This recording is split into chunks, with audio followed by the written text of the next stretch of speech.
Ha ha ha ha ha. Oh, Lenny. Ha ha ha ha. Oh, Lenny. Oh, ha ha ha ha. We're on rollerblades. Remember when we first met John McClane? Argyle picked him up from the plane and took him down the Nakatomi Tower at the Christmas party. And the terrorists were overzealous, but it was sweet when they killed Ellis. And with a little help from Alan, John McClane kicked ass. Welcome back to Shat the Movies, the podcast where we answer the question, were the movies we love when growing up really that good? Have you ever caught yourself thinking, why don't they make movies like they used to?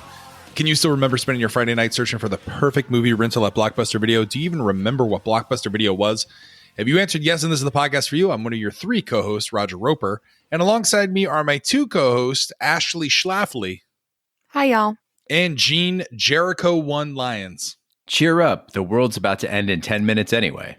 And each week we take a look back in time, decide if our favorite films still hold up. Each week the audience selects from 6 movie choices that we then break out our race car VHS tape rewinder and watch the movie that tallied the highest number of votes. At the end of the podcast, the three of us will provide you, the audience, with a number of wipes each movie would take to get off your respective butts. So thank you so much for listening. If you have not already, hit that subscribe button and share with a friend. It's how we help the podcast grow. You can also check out our sister podcast, Shat on TV, where we review television series such as Westworld, Taboo, American Gods, Game of Thrones, True Detective, and Watchmen. That being said, Gene, what movie are we doing this evening? Raj, we have another generous commission from a dedicated listener. This one comes from Mike Stango, and it's taken us from our current apocalyptic times back to the Y2K era, looking forward to 1999, and it is the 1995 tech thriller, Strange Days. Yeah, and anytime someone sends in hard-earned dollars for a commission, we always ask them to send an email, a letter, explaining why they sent in the dollars. And Gene, you usually do the service of reading that email. Right. So the generous listener in this case who commissioned Strange Days is Mike Stango, who says, "Hello, Shat crew. I first became aware of Shat the Movies in early 2019 when your review of War Games made the rounds on nuclear Twitter. I thoroughly enjoyed it, quickly devoured the rest of your back catalog, and now eagerly await each new episode. When the time finally came to treat myself to my first commission, I could think of only one movie it should be. Strange Days, a little-known 1995 bomb that almost killed director Kathryn Bigelow's career. I saw it during its theatrical run, and I went in cold, knowing nothing beyond what was shown in the trailer, as we still could do back in those waning pre-internet days. I was hooked from the first 30 seconds of the opening sequence, and about 2.5 hours later, I walked out completely wowed by what I had seen. In the 24 years since, I've been trying to figure out how this movie wasn't successful. In my opinion, it had everything: an interesting premise from no less than James Cameron, a stellar cast, amazing visuals, a cool and eclectic soundtrack, and even a 4-star review from Roger Ebert. I think it's a great piece of modern film noir that people should know about, and I can think of no better way to expand its audience than to have you guys spend an episode talking about it. I can't wait to put on my squid rig, by which I mean my headphones, close my eyes, and hear your take on this forgotten 90s gem." And that comes from Mike Stango. Well, Strange Days is a 1995 American science fiction thriller film directed by Kathryn Bigelow and written by James Cameron. It stars Ralph Fiennes, Angela Bassett, Juliette Lewis, and Tom Sizemore. It is set on the last 2 days of 1999, and the film follows the story of black marketeer of recordings that allow a user to experience the recorder's memories and physical sensations as he attempts to uncover the truth behind the murder of a prostitute. Although the story was conceived by Cameron around 1986, Bigelow found inspiration after incidents such as the Lorena Bobbitt trial and the 1992 LA riots that followed the Rodney King verdict. The film was shot entirely in the greater LA area over a period of 77 nights. Strange Days was a commercial failure and, as Mike mentioned, almost derailed Bigelow's career, making little more than a sixth of its $42 million production cost. Upon release, the film polarized film critics. Some reviewers, such as Roger Ebert, praised its gritty atmosphere and the performances by Fiennes and Bassett, while others criticized it for failing to comment on its violence. Now, at the 22nd Saturn Awards, Bassett won Best Actress, and Bigelow became the first woman to win the Best Director award. Before we dive in and give you the breakdown and our thoughts of the movie, we always ask the question, where were you? What are your first memories of this movie? We'll start with you, Ash. Yes, I actually saw this the first time when I was a junior in high school. It was 1999. Felt pretty cool to be watching a series of movies that felt really timely, kind of, films that were talking about maybe predicting our end or this turn of the century, because it kind of felt like the world was going to end when it turned 2000. It was a pretty scary time with a lot of the conspiracy theories and such that were going on. And I remember really enjoying how stylized it was. I was really into films like Hackers and Johnny Mnemonic in the 90s. And this always kind of gets thrown in there with those films when I think about them. And so it really kind of just fits with those tech 90s films that I loved. And I remember really liking it when I saw it, when I was a teenager. What about you, Gene? Had you ever seen Strange Days? No, much like Ashley, I didn't see it in 1995. I saw it in 99. I think there was a rush of people seeing this in 99 because they're like, oh, what movies are being made about Y2K? Not any. Okay, well, let's go back and watch Strange Days. So I first watched it 2 days before Y2K. So it's basically in the same time frame as the movie takes place. And I remember, like Ashley, being fascinated with the promise of virtual reality, mildly afraid of the year 2000. And I was absolutely blown away by Angela Bassett's performance. I think this is the first time I'd seen her in a movie or taken note of her. And an interesting note about this movie is I have an acute sensitivity to on-screen rape. I get physically ill and it fucks me up for a long time. So I had to excuse myself during those scenes in watching the movie. And this was the first time I had seen those rape scenes during this watch for Shat the Movies. These are the sacrifices I make for you people. Yeah, it's crazy. I always get, like Ash mentioned, Strange Days confused with movies like Hackers or Existence. Remember Existence with the Z? I don't. Yeah. No, I've never seen that. You've never heard of Existence? It sounds like a condom that helps you go longer. That's right. It's a pill that you take. That you buy at a gas station. Yeah. Made a rhino horn. Either way, I hadn't seen any of those movies, and I didn't even know this was a James Cameron, Kathryn Bigelow vehicle until the very end. I watched it with Kelly after the movie was done and the credits came up. We looked at each other. We were like, this was James Cameron? What? Are you crazy? But I find it hard that, Gene, that you said that this was the first Angela Bassett movie that you had ever seen.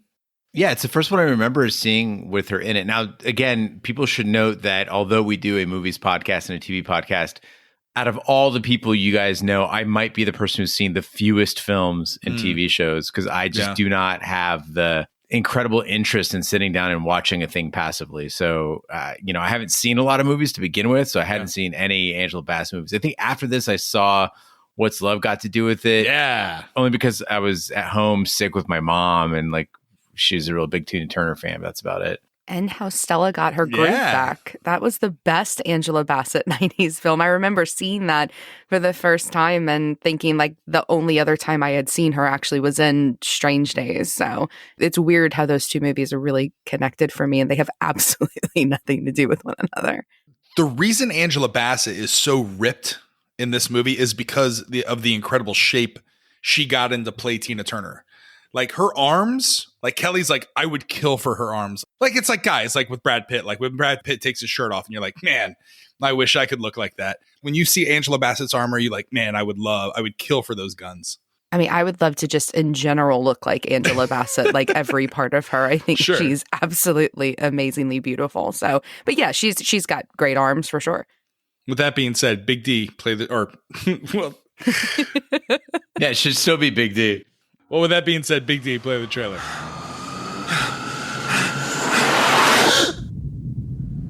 Have you ever jacked in? Have you ever wire tripped? No? A virgin brain. Well, we're gonna start you off right. This isn't like TV, only better. This is life. Yeah, it's a piece of somebody's life. Pure and uncut. Straight from the cerebral cortex. You're there. You're doing it, seeing it, hearing it. You're feeling it.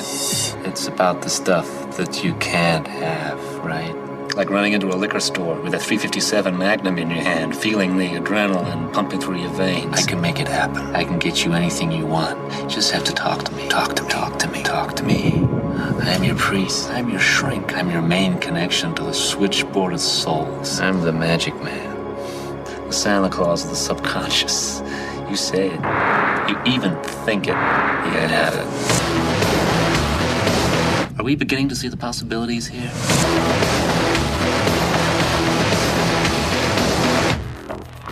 You know you want it. In the last 2 days of 1999, a group of criminals rob a restaurant while one robber wears a squid, an illegal device that records memories and physical sensations directly from the wearer's cerebral cortex into a mini disc-like device for playback. Lenny Nero, a former cop turned black marketeer of squid recordings, buys the robbery clip from his main supplier, Tick. Elsewhere, a prostitute named Iris, who is a former friend of Lenny's ex-girlfriend Faith Justin, is being chased by officers Burton Steckler and Dwayne Engelman. Iris escapes on a subway car, but Engelman pulls off her wig, revealing a squid recorder headset. So one thing I think is really interesting about this movie in that I had completely forgotten about is how you just kind of jump immediately into this point of view shot. At the time when I saw this, I don't think I had seen a lot of films that had that point of view type shot before. And I thought it was pretty great. And it also leads into us having zero exposition as to what this movie is going to be about. And I kind of love that. I kind of love that it has the balls to do that, because I think a lot of films, they just kind of over-explain from the beginning. They, especially ones that are setting some sort of world and some sort of time period, they want to tell you everything about it with the little, tracking words on the bottom of the screen, setting the time frame and what the world is like. And I like that this just threw you in and kind of didn't give you any anchor to figure out what was going to happen. Right now, we have a lot of video games that have this sequence, right? Whether you're playing Battlefield 5 or, The Division, you've got these first-person views that usually lead into the game, these little cutscenes. But yeah, as you said, Ash, back then, this was not a normal thing to have the point of view. And although it feels a little corny by like 2020 standards, this point of view scene does a great job showing why you would want to buy a squid tape, right? Like why you'd want to buy a clip, because it's exciting. And especially once you know that you can feel what that person was feeling, but it's safe. And to anybody who's going, why would I want to watch a robbery and feel what the robber felt? Think of roller coasters or haunted houses or horror movies or playing paintball. All of that is a negative situation in general, but you know that you're safe. And so you like feeling that thrill without actually being endangered. This is how I thought that if I tried to commit a crime, it would go. I would definitely do all the mistakes that these guys make. And it had me thinking, outside of speeding or filling your water cup with soda, have either of you committed a genuine crime that would have police chasing after you? Yeah. I mean, really? Yeah. Yeah. I've assaulted people. I've technically, I guess, trafficked drugs. Like in Chicago, I might be going to an after party and someone be like, hey, can you pick up some Coke? And so I would just meet up with somebody I knew who had Coke, and I'd be carrying Coke through the city by cops. That was not great. And then, of course, for partying, I think we all did, back in our teens and 20s, like you broke into abandoned places, especially in the Midwest. Ash probably knows this in New Orleans. Lots of places where you could just break into an abandoned house and have a little party for that night. So I think those are all illegal, but I've never robbed a restaurant. Yeah, I mean, me neither. I mean, I'm fairly a square. I don't really commit many crimes, but I've definitely snuck into houses. The only times I've ever had encounters with the cops is I was thrown out by multiple police officers with an LSU baseball game one time. And I also was almost arrested with a group of friends trying to sneak into Anne Rice's house in the Barony when I was 22 years old. But other than that, I've certainly never assaulted anybody. But I think, like you, Roger, I'd be absolutely terrible at committing an actual crime. I would just get very, very nervous, and probably in a firefight with the cops would just lay flat on my stomach and ask them to please just arrest me before I died. So the only time I've ever run from cops, I was doing a sleepaway camp in Delaware, and we went to like this pizza parlor, and we all had fake IDs because we were 19 at the time. Like we were camp counselors. We weren't like at the camp. We were camp counselors, and we were just drinking tons of pitchers of beer. The manager came by and asked for our IDs. One of the fake IDs was just on tape. He's like, this is obviously fake. We've called the cops. They're on their way. So we just threw down money and booked it and then like hid in the bushes while the cops came and stuff. We were running. It is a rush to run from cops. So I can see if you've never been in a situation like that your adrenaline would just be pumping. But we'll get into this. But the story has so many strange elements. The first one's being the cops. Yeah, the cops in this movie, Raj, are bizarre. I get that it's a movie, again, in the vein of the Rodney King trial, and especially since it was set in LA, that it's making a statement on dirty cops. And listen, I'm the last person to consider a cop a friend. But what was weird about this is that they picked some top-notch actors to play the cops, guys who can play madmen and villains and have a demonstrated ability to do so, but then completely underused them and made them these completely flat characters who don't make any sense. So the two cops in this movie, if you don't recognize them, I don't blame you because they made them look very different than they normally do. One of the cops is William Fichtner, so you might recognize him from Heat or The Dark Knight. And then Vincent D'onofrio is one of them too. He was Private Pyle in Full Metal Jacket. I didn't realize it was them until a couple seconds in. Like I was looking at them, they look familiar. And then I was like, oh my God, is that who they are? Yeah, I was really confused by this as well. I actually didn't put together who they were until after the movie when I was watching the credits. For me, Vincent D'onofrio, Criminal Intent's my favorite Law and Order. And so it was very strange to see him in this role. And I mean, also The Cell is one of my favorite movies, one of my favorite cosplay inspirations ever. And so to see him in kind of just this really stale, classic bad cop with actually no exposition or narrative explanation at all, I thought it was very strange. And also he was so young. I mean, it was also really weird to see both of them because, Fichtner's also in Armageddon. We can't forget his star-turning role in Armageddon. But they both are ridiculously young in this movie. I always liked William Fichtner in the movie Go. Remember Go?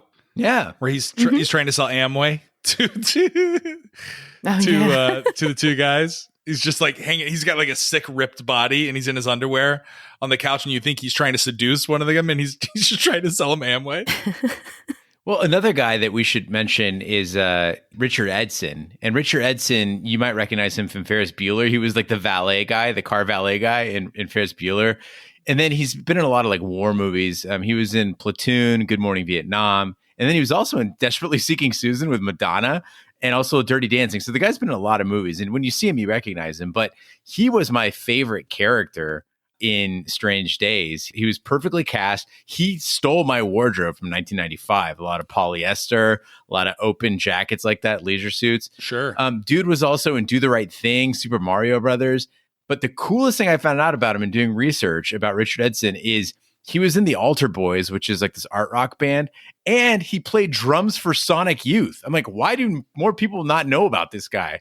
He's an amazingly talented man. I wonder if it's because this is not an easy movie to find. Like, we've done some obscure movies here, but you're usually able to find it or rent it via Amazon Prime, Apple iTunes, etc. I don't know what the issue with this movie is, but it is buried. I couldn't find it anywhere. I had to pirate a copy because even DVDs were $50 on Amazon and eBay. Yeah, I don't want to spread any technophobia here, but this is kind of a thing that I was afraid of when streaming first became a thing, right? And here's the deal. It's like with books, right? You can make books digital and get rid of hard copies of things, but then you get sort of an Animal Farm situation where if you put everything in streaming and then those streams go away, you no longer have the access to the movie. So I remember this movie back in the day was everywhere. It was so easy to find the DVD. You just go to the store and it was there. People had the DVD at their house. And then it was on Amazon Prime for a while. But as it falls out of favor and nobody's streaming it anymore, it just kind of disappears from people's memories. So thankfully, Mike spent the money to have us pirate it and do a podcast about it. Now, the world that we're living in, we're in the midst of Corona. And it's a scary time. It really, truly is an apocalyptic feeling that you didn't have during Y2K. It's strange to look back at that time and think to ourselves, we weren't sure what was going to happen. Now, with the coronavirus here in the States, there's forced social distancing at things like grocery stores. I went to the doctor yesterday.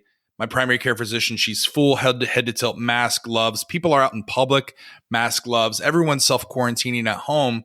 Y2K was also scary in some ways. Yeah, I think what you're saying, though, is we were all teenagers, or like Big D was in his early 20s during Y2K. And so for us, it wasn't scary. My parents and like my husband's parents were hoarding gold because they thought like all of like the bank and financial networks were going to shut down. And I think it's very similar to generationally how a lot of teenagers and early 20 individuals are responding to coronavirus as well. But I do remember the late 90s feeling just very frightening in a lot of ways. And I think they do a really great thing of expressing the fears surrounding Y2K. There's that radio program that's playing. And I think it's smart to just let the guests talk about the fears about what's about to happen. And for me personally, there's this lady who's talking about the rapture. So fun fact about my family, I was raised in a really Pentecostal family. And so I was raised believing that the rapture was going to happen like tomorrow. And our church that I had to go to 2 times a week, they taught that 2000, when it turned 2000, we were all getting sucked up in the sky. And if you weren't, you're going to have to martyr yourself. And we had to watch videos about how to martyr ourselves. And my parents had like this, oh yeah, my parents had a whole rapture kit in their house. No. Oh yeah. Do you guys remember that book series, the Left Behind book series? Yes. You ever hear about those? Kirk Cameron made the movies, right? The Left Behind series? Yes. So it was the whole set of books, and they had some money. And then there was a letter to like the wayward, sinning neighbors that would break into our home after we were all raptured to figure out how they were supposed to martyr themselves. So for me, Y2K was really fucking scary. And so I really related to that. And it was strange how I have a lot of therapy bills because of the way that I was raised. And so it really put me back right in that headspace of remembering like, oh my gosh, I remember when it turned midnight on the year 2000, like, oh shit, is this it? How long is it going to be that we're going to see troops in the street here? There already are National Guard in multiple places. I'm talking about like how it is in Strange Days. Like in Strange Days, there's tanks are rolling down. People are like throwing bottles at them. Do you think that's going to happen here? Do you think it's going to spark a revolution though? Like it is in Strange Days? Fucking maybe a revolution of people using Zoom. That's about it. Like, or people actually washing their hands after they use the bathroom, which I don't think is a bad thing. But to that end, I mean, I think that what you're talking about, I was actually talking with somebody today, think about it. We all lived through 9/11 and the world was never the same after 9/11, right? No. Like everything was different. And so now it's going to be another marker in our own personal history and the national and worldwide history that, post-corona is going to be different. But Strange Days, I don't think it's gonna be that bad. Well, Lenny pines for faith and relies on emotional support from his 2 best friends, bodyguard and limousine driver Lornette Mason and private investigator Max Peltier. Mace has unrequited feelings for Lenny, but disapproves of his squid dealing business. While Lenny and Max are at a bar, Iris drops a squid disc into Lenny's car before it is towed away. Mace picks up Lenny and takes him to a nightclub where Lenny receives a squid disc from a contact and unsuccessfully tries to get Faith away from her new boyfriend, Philo Gant. Gant is a music industry mogul who managed the recently slain rapper, activist, revolutionary Jericho 1. So guys, can someone please explain to me how the squids work? Where does it plug in to make discs? And can I also watch live stream? Well, you have to wear it under a really terrible wig. That seems to be a common thread, which I think is a big fault of the technology. But they do say that you experience what it likes because it records the sensations of the cerebral cortex, right? So you feel like you're living what you're seeing. But I mean, based off of that tech, I don't think there's any way you can, in terms of the movie, jack in to some sort of live stream version unless you do what we'll talk about later, where you put one squid on somebody who's watching you. So I guess if you're there in the room, maybe you can jack in, but I don't think so. So I know that currently we watch movies that are horror movies or comedies or porn or whatever we watch. And sometimes we play video games that are, about war or whatever, stealing cars. I think that with squids, because of the nature of the fact that you would just feel what the person's feeling, all squid content would just be porn. Why would they make anything other than porn? Right. Agreed. Like if someone's like, hey, you can get fucked by 6 people. Wait, sorry. You can fuck 6 people. There we go. Or the other. Yeah, or the other. Yeah, it just depends on your taste. Or rob a bank and fall off a building. I'm like, yeah, let's get fucking. Yeah, I mean, porn, if I'm not mistaken, porn really set forth the e-commerce that we know today of the internet, right? It was a trailblazer. Oh, for sure. And the whole reason the internet blew up as it is people thought I can get adult movies or films anywhere I want on dial-up, even back in the day, which you had to wait 4 minutes for a picture to download. And, but that desire to watch naked women and men led to investment in high-speed internet. Yeah, and the bizarre thing about this movie as I'm watching it is I'm going, wait a second, this was 1995, looking forward to 1999. In 1995, they already had the technology to copy files on discs. In fact, that was just a normal behavior. And so I was like, how is this guy a dealer? It's not like if I had cocaine and then I could just make copies of cocaine, like cocaine would be, I would just buy one cocaine and be fine. You know, I'd go to the dealer, I'd say 1 cocaine, please. And then I would get it. But I was looking back and I was like, wait a minute, in 1995, were we able to easily duplicate files? Turns out we were. Mm-hmm. And the federal government actually commissioned a PSA rap video called Don't Copy That Floppy.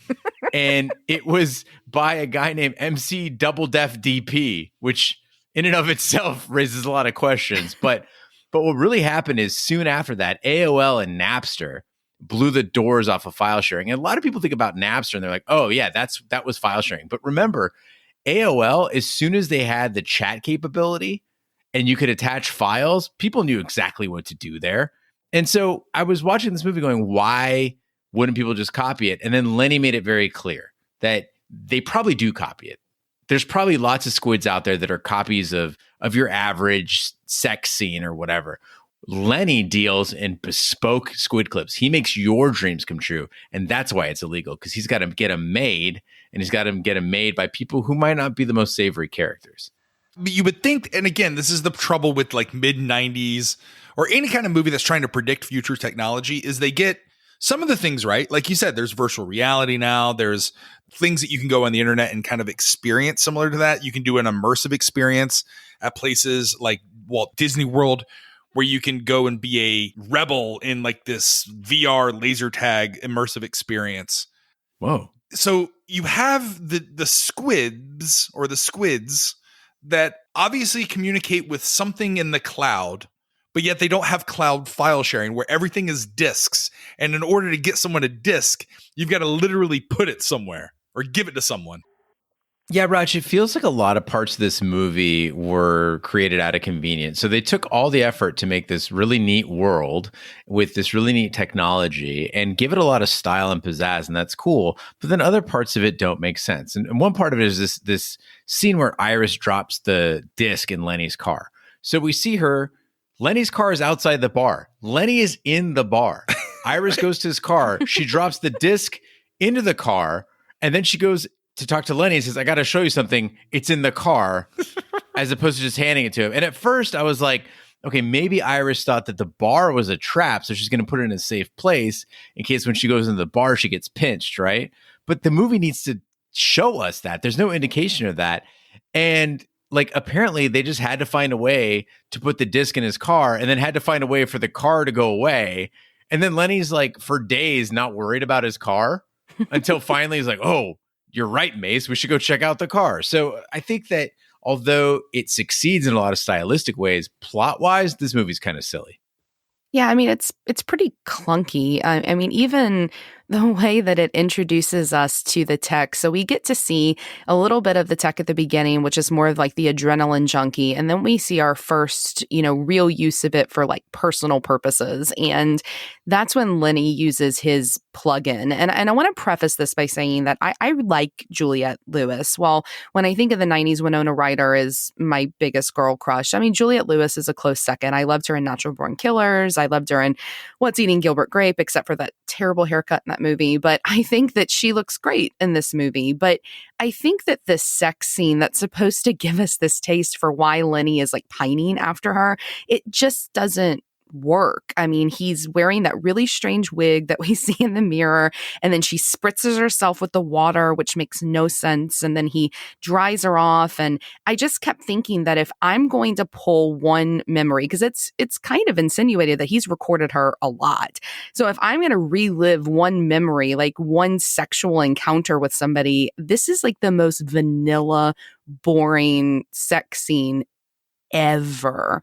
And I didn't really get that, and I didn't buy it at all. Him folding the pillow around her head, I didn't know what that was about. I mean, the whole thing was just really, really off to me. Ha ha ha ha! Oh, Lenny! Ha ha ha! Oh, Lenny! Oh, ha ha ha! We're on rollerblades. They go after a day on the Venice boardwalk, laughing at each other. Don't fall, Lenny. And then she goes in and I guess you called it spritzing. She spritzes. Like if you're outside in California, in LA, it's probably dirty. There's a lot of homeless people around because it's the end of the apocalypse, probably shooting up drugs. The first thing I'm going to do before we have sex is take a shower. You know, like I'm not going to just like do pits and face. Like I'm going to do the entire thing. But what if you could play back your memories? What if everything could be recorded? Would you ever want to watch any of us on the podcast have sex? Like if that was recorded? You're saying experiencing sex as the person or experiencing sex with the person? I guess either would work, right? Like what's the difference?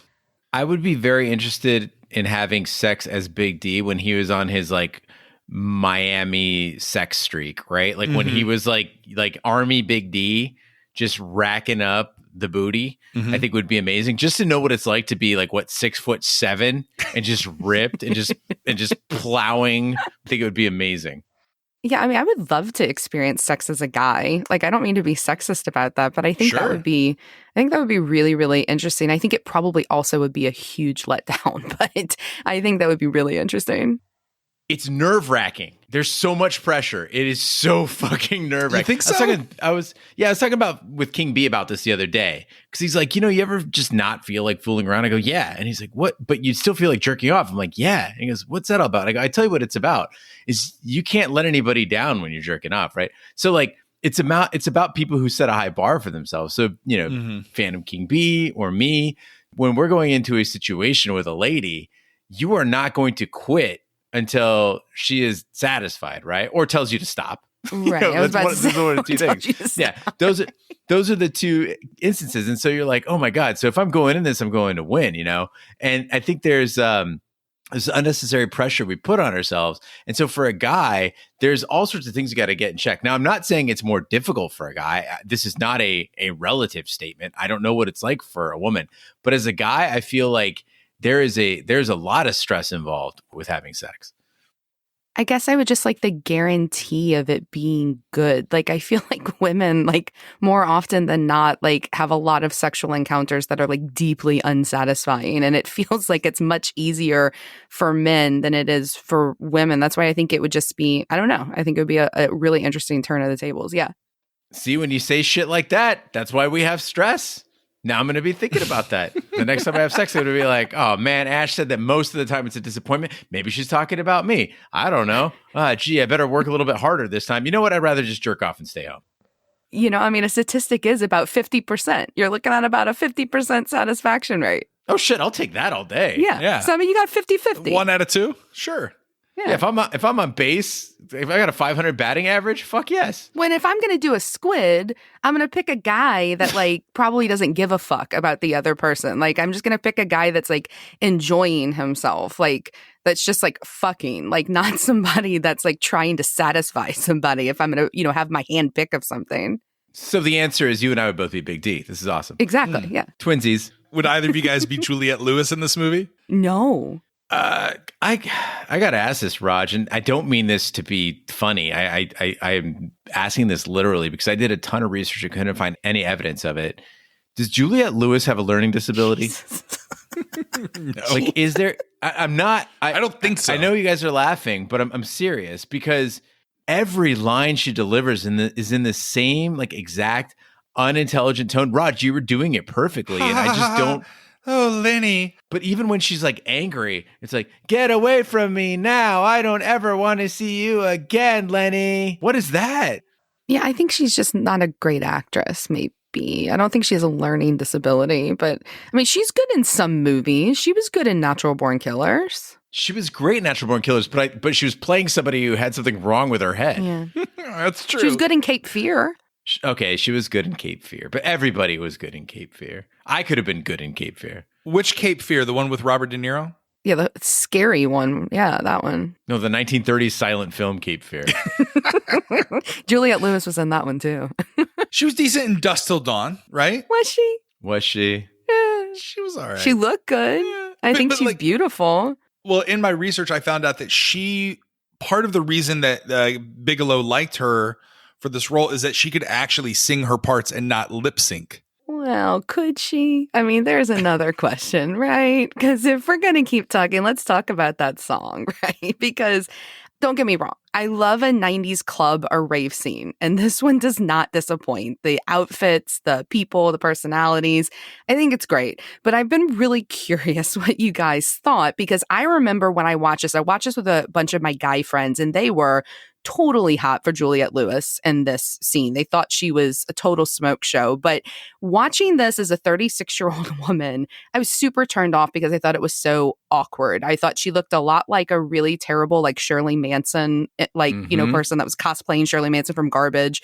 And I know that I did some research, and the two songs were written by PJ Harvey, which makes a lot of sense. I don't think that the songs themselves are bad, but Lewis just looks like one of those girls who's like white girl wasted. She thinks she's hot and sexy, but it just comes across as like one of those things in front of the used car dealerships that like wave their arms around in all of those weird fashions where she's just kind of throwing herself about.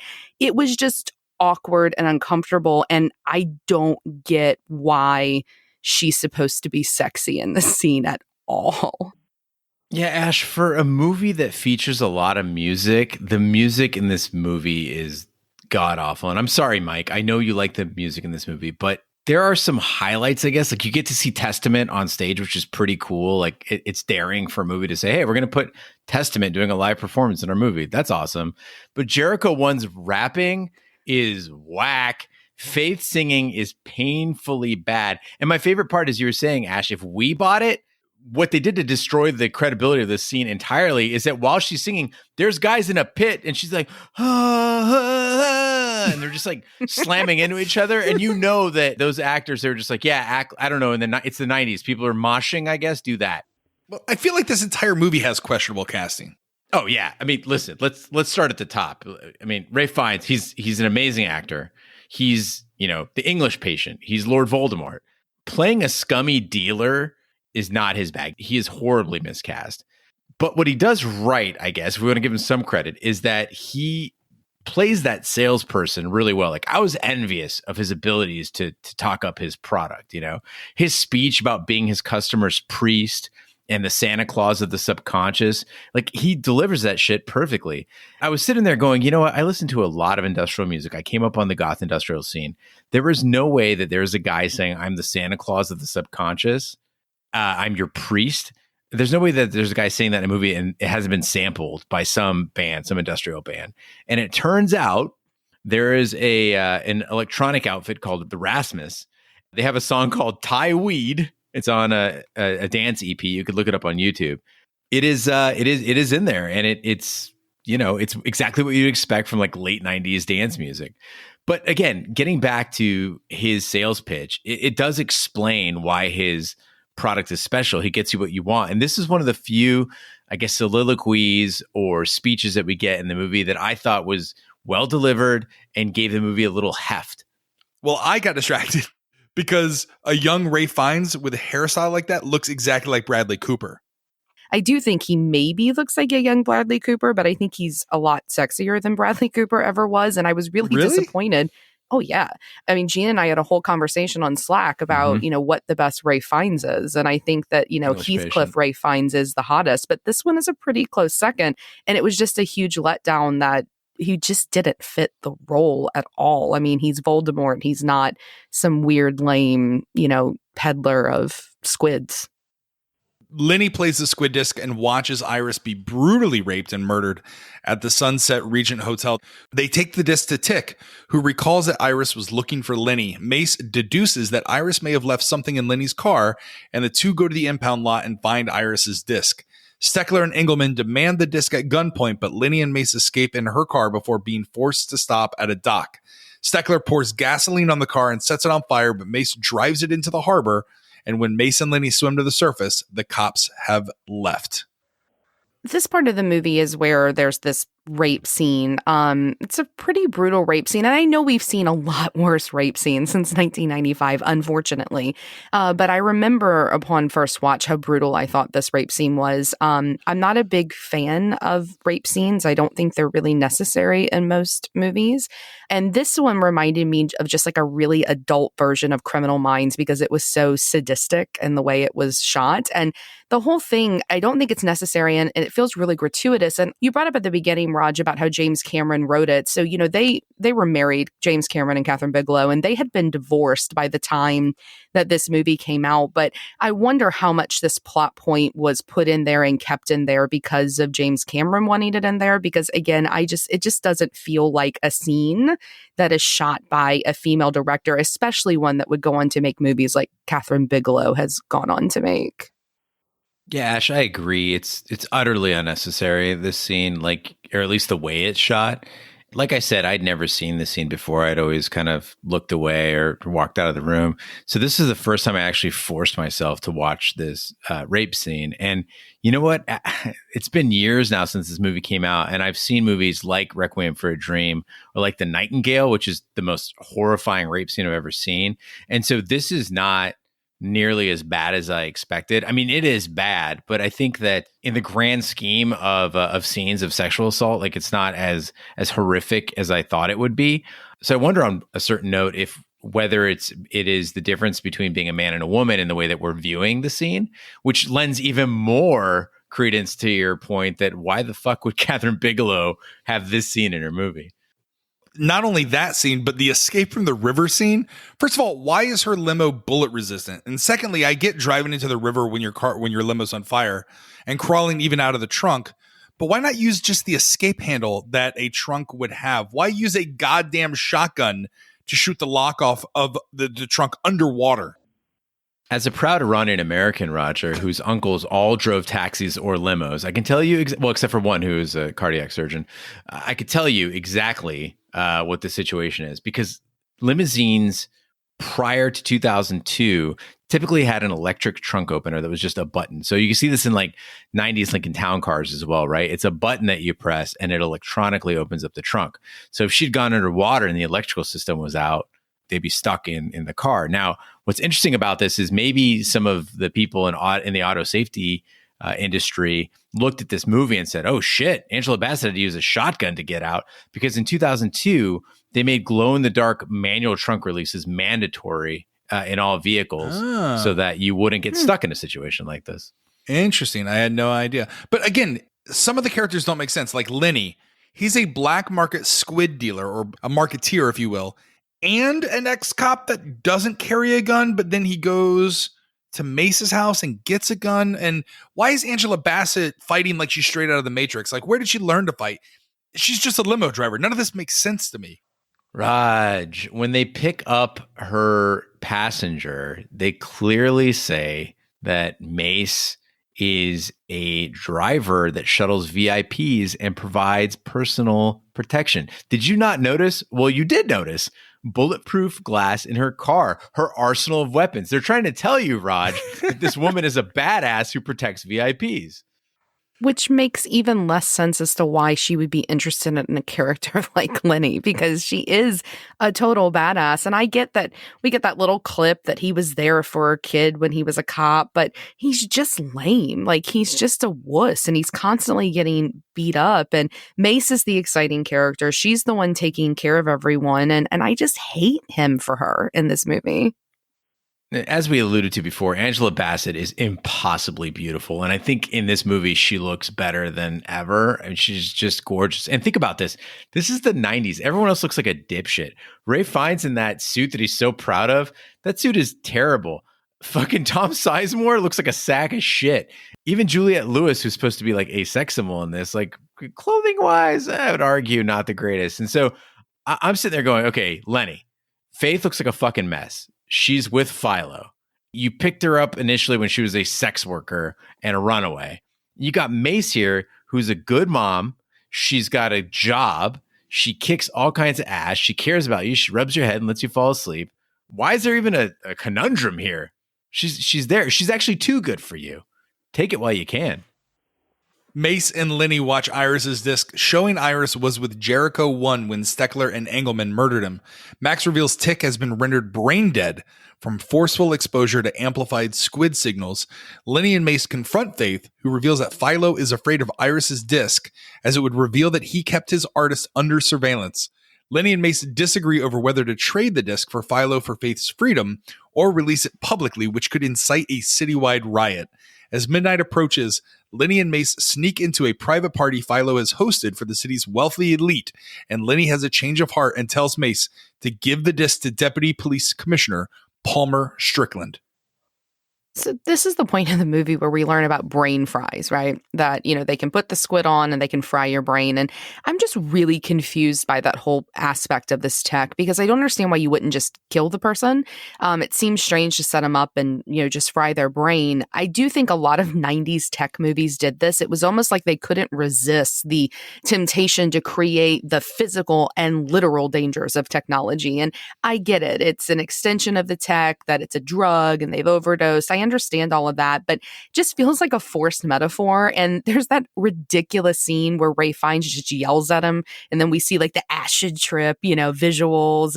And then all of a sudden he whispers, "He'll never come back." It's just such a melodramatic scene. I was not into it at all.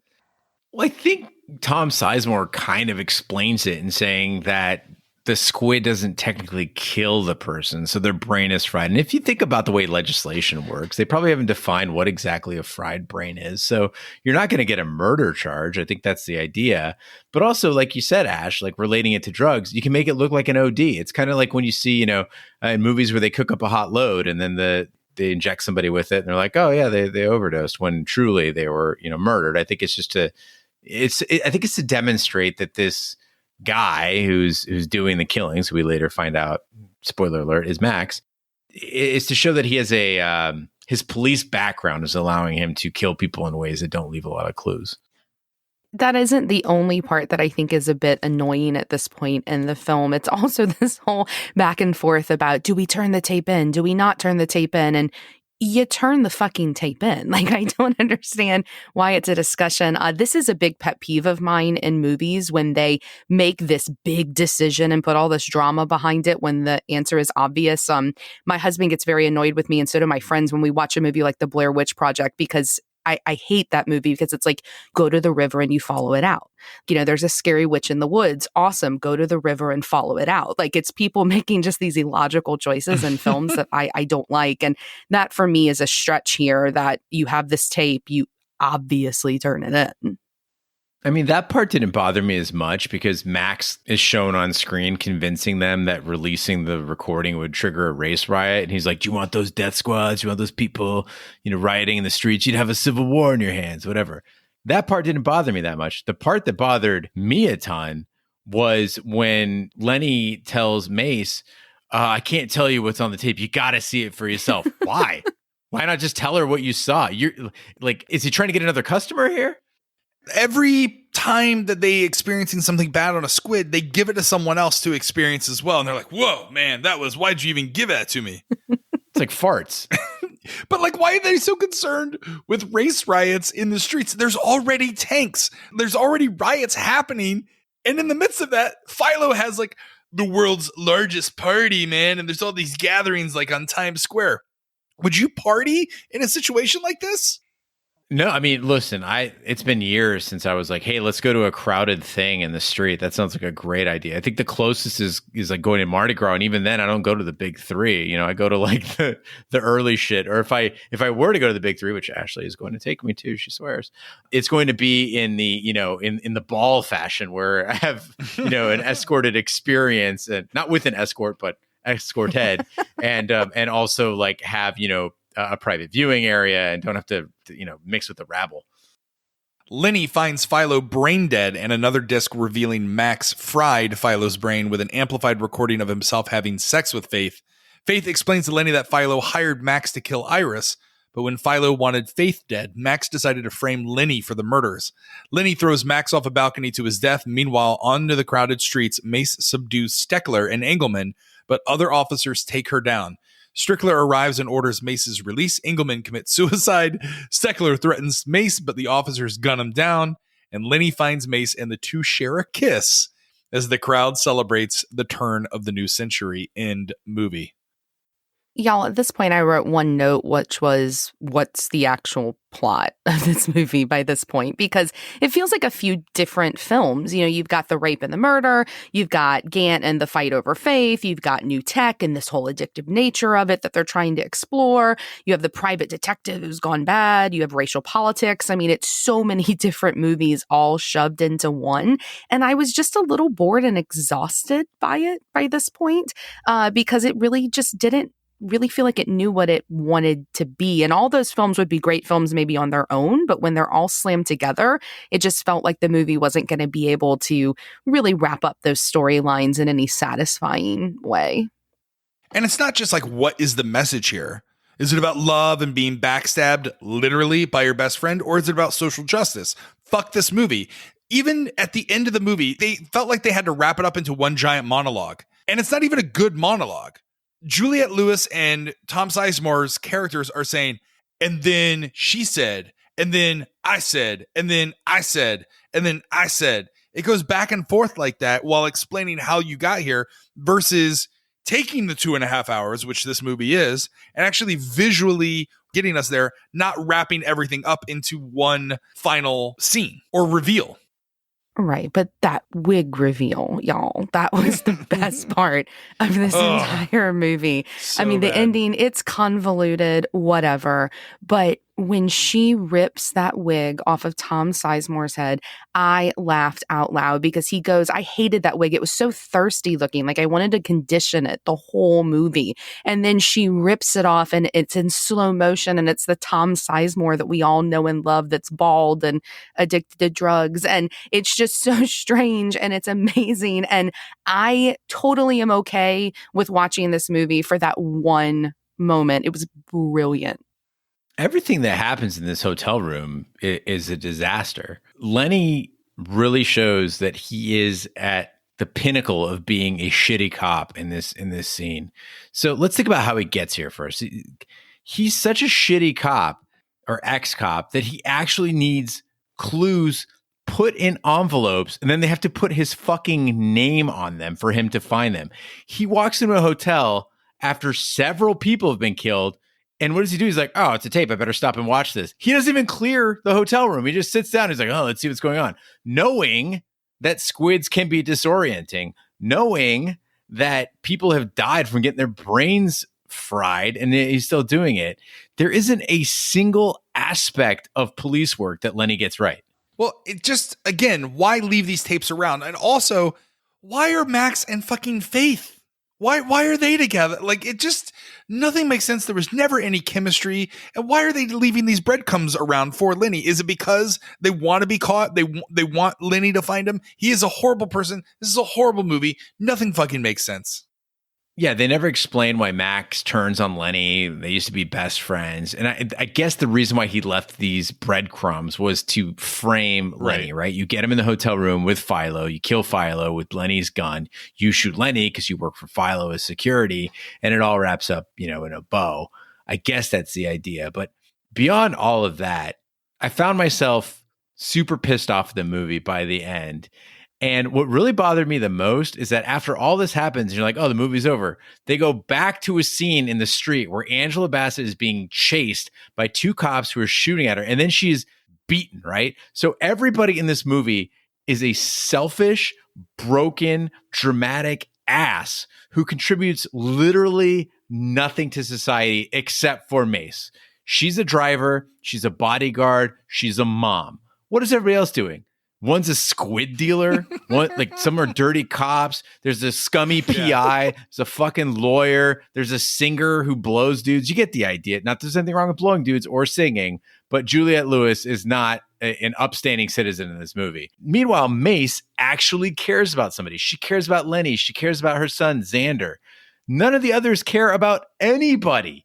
Mace, she's raising a kid. No one else is raising a goddamn thing. Nobody even has a pet in this movie. And then what does Mace get for her troubles? She gets attacked multiple times throughout the movie. She gets nearly killed. She gets beaten in the street on New Year's Eve. It just sucks being a black woman in Strange Days. Yeah, I mean, Jericho 1 sums it up perfectly when he's quoted, "You love that red, white, and blue, but you hate that black, black, black." That's right. This movie's horrible. Goddamn shame. Well, now's the time of the podcast where we break out our Shat meters and give you our wipe scores. If you've never listened to the podcast before, 0 wipes is a perfect movie. 5 wipes is a coronavirus pandemic quarantined house where you've got 90 rolls of toilet paper and you have to use 80 of them to get them off of your butt. So 0 wipes is good. 5 wipes is bad. We'll start with you, Ash. How many wipes do you give Strange Days? I get why this movie is liked by a lot of people. I think it's an important sci-fi film. I think a lot of other sci-fi films that came after it kind of stole some of its original ideas. The whole being close to the present future, the racial politics, police brutality, the exploration of VR. You could keep going. But I really was turned off by the fact that it never found its footing plot-wise. It didn't really know what it wanted to be. It did not keep my attention for the really bloated over 2-hour running time. I hated Ralph Fiennes' character, as I've said. Angela Bassett was a badass, but she did deserve better, both in terms of her character and in terms of this movie. But she was a saving grace for it because of its cultural significance. I'm going to go with 3 wipes. Yeah, I agree with you, Ash. The first 20 minutes of this movie were entertaining. And I even wrote you guys, I was like, wow, this movie's really good. And then after 20 minutes, it goes off the rails. It gets the wiggles and just goes terribly wrong. You could see, though, how it did inspire future movies or Netflix series, but it was way too bloated, too long, and horribly directed and acted. And for that, I'm giving it 4 wipes. So 1 more wipe than you, but that leaves you. Gene, how many wipes do you give Strange Days? I feel like I've suddenly become the most forgiving member of this podcast. If you start looking at the scores, you're like, Gene's like a pretty positive guy. Don't be fooled. But, despite being loopy in its genre, the movie was fun to watch. I enjoyed it. And it had some cool concepts. As you guys said, it was longer than it needed to be. It was entirely an hour too long, I would say. Just thin down the plot, make it about something specific, and go with it. And the plot as a whodunit wasn't sophisticated enough to grab me. I like a good mystery, but it's got to be, smart. It's got to be fun to watch. It's got to be intriguing. And there was no real mystery here. It's not like anybody was gathering clues. They were being given to him. It could have just gone that Max gave Lenny 1 clue to show up in a place and just done this all in like week 1. You don't need to go through all this, or I guess in day 1. So to me, I hate to do this because it's not an average movie. It excels in certain things and utterly fails at others. But when you put those things together, excelling and failing, you get average. And to me, these extremes average out. It's just a 2.5 wipe movie. So if you were to add up all of our scores and divide by 3, that gives you our average overall Shat score. 4 wipes, 3 wipes, 2.5 wipes. Gene, how many wipes overall is Strange Days? Raj, that gives Strange Days a Shat score of 3.16 repeating wipes. And if you were to compare that against all the movies that we've done here at Shat the Movies, where does that rank Strange Days in the pantheon of Shat? Oh, God, no. That can't be right. Oh, God, it is. Okay. All right. Raj, that puts Strange Days in the number 110 slot out of 151 movies done. It is worse than Spies Like Us and better than The Last Boy Scout. I could see that. I would actually kind of watch Spies Like Us versus Strange Days again. No. Oh, 100%. Oh, you're crazy. Well, now's the time of the podcast where we give our shout outs. Gene, what's a shout out? Raj, a shout out is our way of saying thank you for visiting our website, shatthemovies.com, where you can find past episodes, vote on future episodes, and support us. If you'd like to support the podcast, just go to shatthemovies.com/support. You can also shop our store at shatthemovies.com/shop. And if you'd like to get a shout out, just go to shatthemovies.com/shout out, and we will read your name on the podcast. This week's shout outs go out to You Guys Gotta Do Falling Down. It absolutely shits on other movies for that year, 1993. And I'd even say it's the best piece of cinema to come out of the 90s, arguably second to Get Shorty. Yeah, I could see that. I like that movie. The next shout out comes from Roger Roper is a Simp. That stands for Suckas Idolizing Mediocre Pussy. And that comes from Don't Be Like Roger at gmail.com. Why would I be a simp? I don't understand that. I think I've had very wonderful girlfriends. Next one comes from Miach Red Devil, Scott Collier, Francis Buckles McShookass Carty, Hey Mildred, Jared Priest, Scott, I'm a UPS driver. Thanks for making me laugh. Can I commission Hard Bodies? The fuck is Hard Bodies? I think Hard Bodies is like it's almost like a B movie, the kind of movie that you would have on late at night at USA, where it's kind of like, it's trying to be sexy, right? Isn't that Hard Bodies? Or am I thinking of something else? It's a 1984 sex comedy about aging swingers. Yep, sounds about right. See? Yeah, there you go. The next shout out comes from Roger's Awesome World t-shirt, looks like a, and then it's got two offensive terms in using the pejorative, drew it. You'd better not go all social justice warrior on this comment, Gene. Sorry, friendly negativity at gmail.com. I just did. First of all, that was a drawing by our own Big D. And it's supposed to look that way. It's supposed to look cartoonish and childish. That's not exactly what they wrote. But anyway, the next shout out is from Are You Actually Fucking Kidding Me? I just listened to Clue all the way through, excited for the shout outs, and you read some stupid letter instead. And that comes from Fucking Bullshit. I hope you know you've ruined my week, Gene, you little shit at gmail.com. We should just do an entire episode of, we have done an entire episode of shout outs. What am I talking about? And we have, it was a video even. Next shout out comes from Richie Rich, and the email address is commissionmeorelse at gmail.com.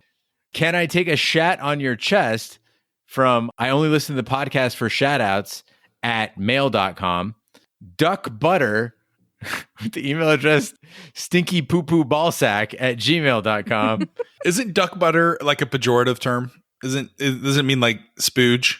Isn't duck butter spooge? I don't know if it's pejorative, if it's an inanimate object. I don't know how animated your spooge is. Anyway. Speaking of your spooge, we also got one from Paul from Cardiff who says, seriously, Raj, wear a condom. I don't know what that... Oh, because of the... It was had nothing to do. Duck butter is the combination of sweat from the ball sack and anus that creates a buttery film on the grundle and butthole, occurring usually from an unwashed scrotum, creating a smelly odor that worsens in thickness and odor by the minute. That's from Urban Dictionary. That's what duck butter is. So it's a stinky poo-poo ball sack. Yeah, stinky butt. Yeah, it's like the schmegma. And the last shout out of the week comes from Roger Raper's hentai collection at juicycollectionroger at gmail.com. You want to talk about that, Roger? It's I was hoping this wouldn't get out in the public, but apparently, it's your squid collection. My squid collection. I've never watched or any anime or hentai or any crazy thing like that before, but I hear it's horrible. It's like got octopuses and crazy things like that. And do they call them lollies? What's a lolly? Is that like a little Asian girl or something like that? Like I'm a lolly? I don't know. Yeah, I see it made fun of a lot in green text on Reddit. Like, like that's a an indication that like you're a weird person when you have like your anime waifu pillow. If we ever wondered if we have the same audience on Shat the Movies and Shat on TV, I think this definitively answers that question. That it is two distinctly different groups of people. Because this is not the letters that we got for Shat on TV. Got it. All right. Well, thank you so much for everyone who did a shout out. You can go to the website shatthemovies.com. There's a slide out where you can get a shout out. So if you want your name or stuff read. Gene, what's the movie we're going to do next week? Raj, next week we have a wonderful commission from the generous Lisa C., who asked for this foreign film in which old and decrepit Crank has lost his ability for dreaming and is attempting to fight death by stealing the dreams of children. His cadre of cloned henchmen snatch 5-year-old Donray and subject him to the horrific dream retrieval process. The boy's brother, One, the hulking strongman of a traveling circus, and his precocious 9-year-old friend, Miette, join forces to defeat Crank's minions and save Donray. The movie was released in December of 1995 and is directed by Jean-Pierre Jeunet and Marc Caro.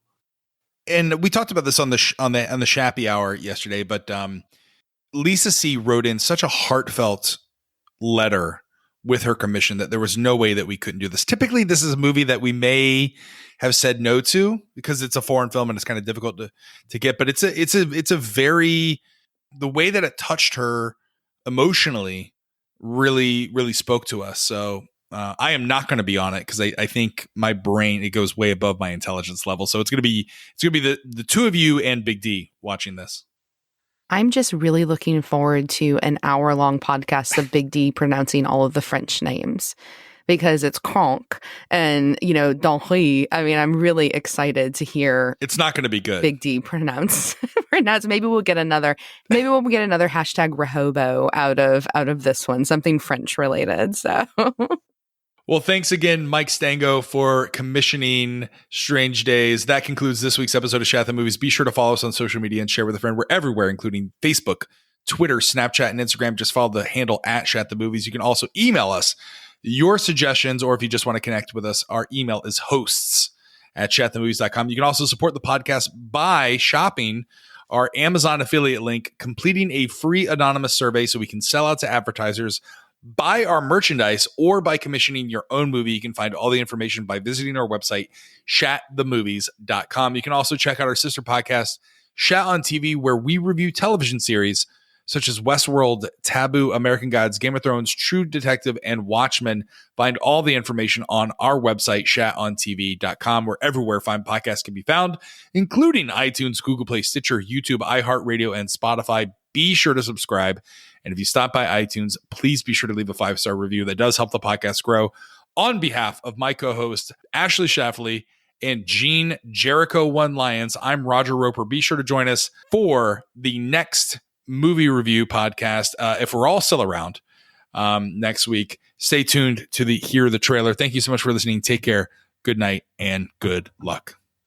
And congratulations, Ashley, on your first Shat the Movies recording. Yeah, that was her first Shat score. Very exciting. Oh, my first wipe score. I feel legit. We have to add a column on in the pantheon of Shat. Oh no, the Ashley Schlafly. Yeah, I'm sorry it wasn't better, Mike. Sorry. Yeah, I mean, listen.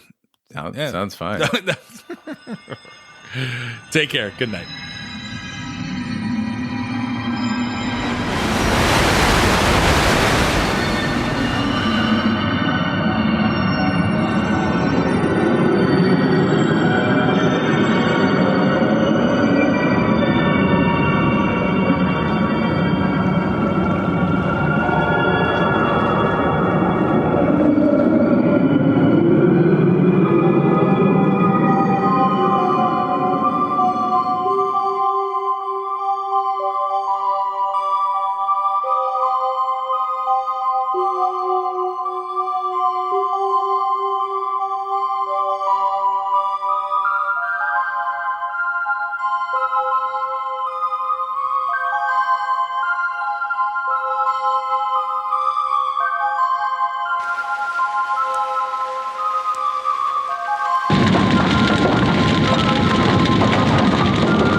Wow.